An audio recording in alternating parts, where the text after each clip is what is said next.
بسم الله الرحمن الرحيم الحمد لله والصلاة والسلام على رسول الله صلى الله تعالى عليه وسلم. برزان وخشوستانم یەکێک لەو کتێبە نایابانەی کە لە خزمەتی ئەبین و نزیکەی 150 لاپەڕەمە لە خزمەت ئەو کتێب پیرۆزە خوێندووە، بریتیە لە کتێبی ئەذکاری ئیمامی نەووی. ئیمامی نەووی ئەم کتێبەی زۆر بە عەزیمی نووسیوە، پیاوێکە خوای گەورە زۆر قبوڵی داوەتێ. کتێبەکانی هەمووی ڕیاض الصالحینە، ئەربعینی نەوویە، شەرحی صحیح مسلمە، ئەم ئەذکارەیە، منهاجە، هەموو کتێبەکانی زۆر تایبەتمەندی خۆیان هەیە.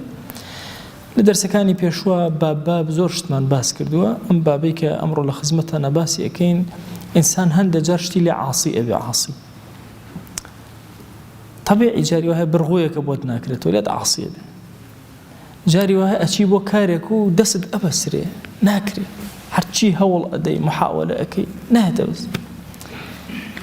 تصور کە جاری وایە مەسەلەیەکی خوێندنە، مەسەلەی زەواجە، مەسەلەی کەسابەتە، زۆر مەسائل هەن استصعب عليه أمره، ناڕەحەت ئەبێت لە شتێکە، ئەبێتە بەڵا بەسەر و هەرچی ئەکا بۆی نابڕێ، ئەو قۆناغا تیا ئەوەستێ، چی بکا چی بڵێ.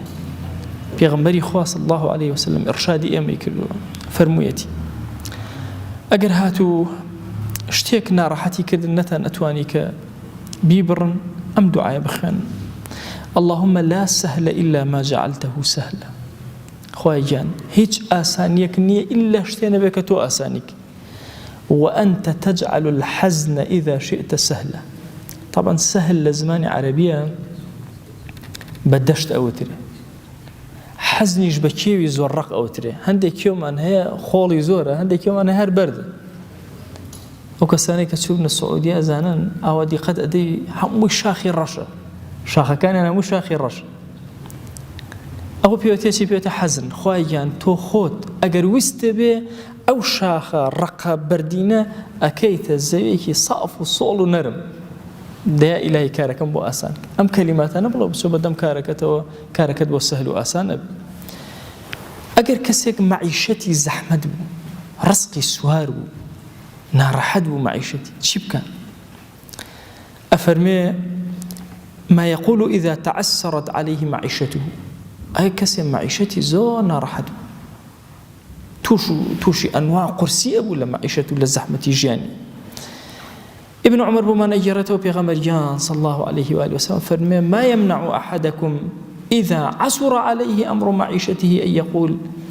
ئەوە چی وایە لێکردن ئەگەر مەعیشەتتان ناڕەحەتە و ڕزقتان سوارە ئەم کەلیماتانە بڵێن: إذا خرج من بيتي، لە ماڵەوە چوویتە دەرەوە ئەم کەلیماتانە لەبیر نەچێت: بسم الله على نفسي ومالي وأهلي.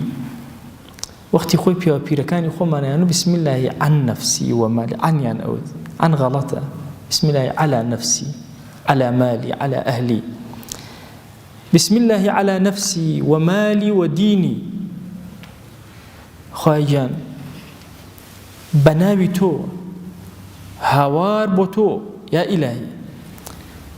طبعا بسم الله على نفسي يعني أستعين به على إصلاح ذلك. خوای گیان من طلبي استعانة أكم بأكبو استعانة بنابي تو طلبي هاوكاري أكم بوي نفسي خوم الرقبة وإصلاح بكري، مالو سرطو سامانم إصلاح كري، دينكم إصلاح كري، أهلو منالم إصلاح كري.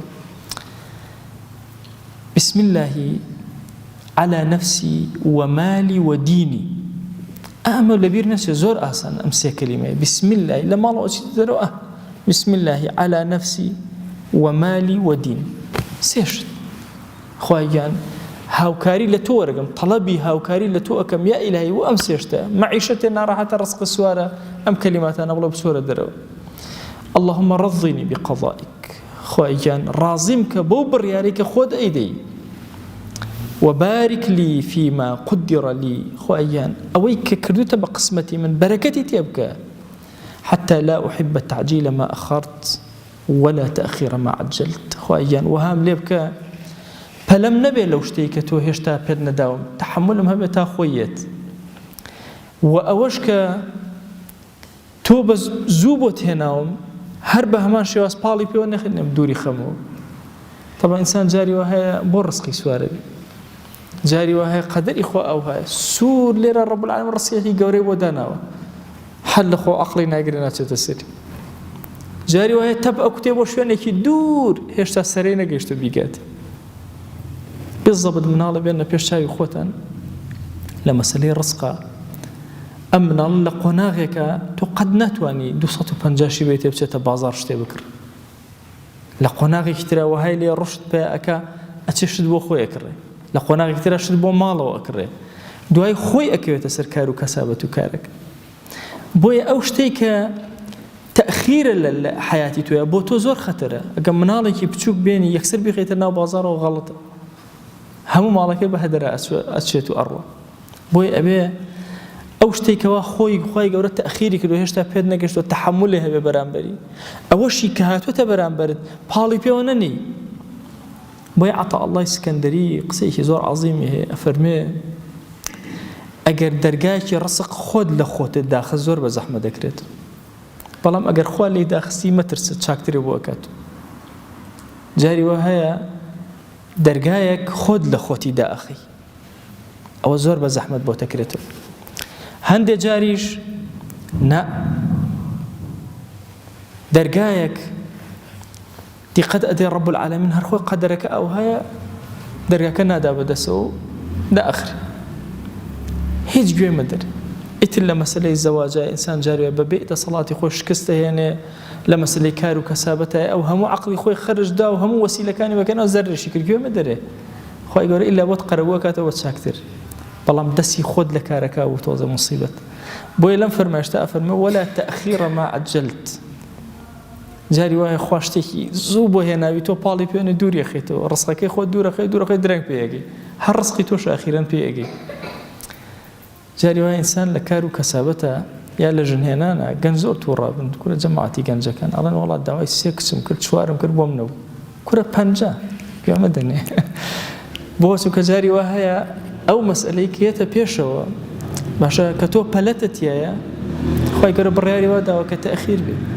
هێشتا ئەوە نییە بێت تۆ بگەڕی بێت چەند ماڵ بگەڕی کەس نازانە ڕزقەکەی تۆ لەکوێ جاری وا هەیە زۆر مانوو ئەوی لە ئەخیرە خێرەکە ئەدۆزیت کاسپیشە ئەو هەیە جاری وا هەیە گەنجێک ئەڵێ کورە ماوەسە وەڵڵی هەرچی ئیشە کردوم نایدا بەدەسە دە تەحەمولی هەبێ بگەڕێ ئەوە کلیلەکانە دەی لە پڕ دەرگای لە دەرگاکانی ڕزق بەسەرتە ئەکرێت بۆیە ئینسان کە ڕزقی سوار بوو ئەم دوعانە بخوێنێ زۆر سوودی لێ وەرەگرێ خوا یا ڕازیم کە بە بڕیاری خۆت ئەوەی کردەوە بەشی من خوایە بەرەکەتی تێخە تا بەشم کە خۆ بە بەرەکەتە بە ڕزق زۆری نییە جارێک دۆستێک عاجز بوو لەسەر مەسەلەی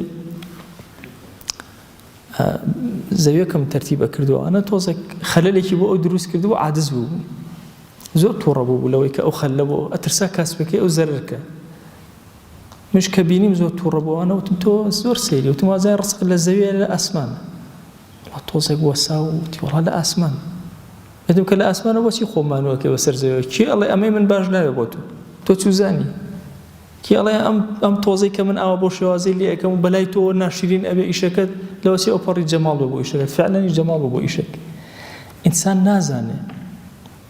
نازانێت لەکوێ لە چه شوێنێکە ئەنی خوای گەورە دەروی خێرەکەی لێ ئەکات ڕزقی ئێمە لەسەرەوەیە لە ئاسمانە ئێمە ئەوداڵین و ئەگەڕین واجبی سەرشانی ئێمە ئایا پەیاکردنی ڕزقەکەمانە یا گەڕانە بە دوای ڕزقەکەمان گەڕانە بە دوای ڕزقەکەمانە پەیاکردنەکەی ئەو بەدەست ڕەب العالەمینە چەندێکت ئەداتی بۆیە بگەڕێمانومە بە کاتێک کە ڕزق سوارە ئەم ذیکرانە بخوێنە خۆشەویستمان فەرموویەتی دەرگاکانە خێری لێ ئەکرێتەوە بە ئیزنی خوا خوای گیانداوا لێ ئەکەین ڕەحمەت و بەزەی خۆت بەسەرمانە ببارێنە عەفو و عافیەتی خۆت بەسەرمانە ببارێنە ئەم وشانەی زمانی پێغەمبەری خوا صلی الله عليه وآله وسلم لێمان قبول کە یا رب العالمین آمین آمین والحمد لله رب العالمين وصلى الله على سيدنا محمد وعلى آله وصحبه وسلم تسليما كثيرا أبدا إلى يوم الدين خوای گەورە لە گوناهی منیش و ئەوژ بوورێ خوا لێمان قبول کە